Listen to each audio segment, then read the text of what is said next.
वज़ीर-ए-आज़म शहबाज शरीफ का पेट्रोलियम मसनूआत की कीमतें मज़ीद ना बढ़ाने का फैसला। कहा कि आम आदमी पर बोझ कम करने के लिए कीमतों में इजाफा नहीं किया जा रहा। इन मुश्किल हालात में जिस कदर हो सका आवाम तक रिलीफ पहुँचाएंगे। खित्ते में कशीदगी की वजह से आलमी मईशत इस वक्त दबाव में है, जिसके पाकिस्तान पर असरात मुरतब हो रहे हैं। बर वक्त पॉलिसी साजी की बदौलत इस सूरत हाल से इंसानी हद तक निमटने की कोशिश की जा रही है।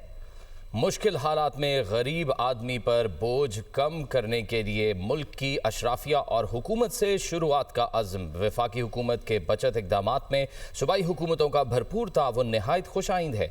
कौमी वसाइल का मौसर इस्तेमाल और मुआशी इस्तेहकाम की जानिब एक मुस्बत और ज़िम्मेदाराना पेशरफ्त की अक्कासी करता है। अल्लाह के फजल से मुआशी टीम की कोशिशों की बदौलत खाम तेल की मुल्की ज़रूरियात के लिए मुनासिब मिकदार मुयस्सर है। वफाकी व सूबाई हुकूमतें मिलकर किसी को भी हुकूमत की जानिब से मुकर्रर करदा कीमत से ज़ायद कीमत की वसूली की रोकथाम यकीनी बना रही है।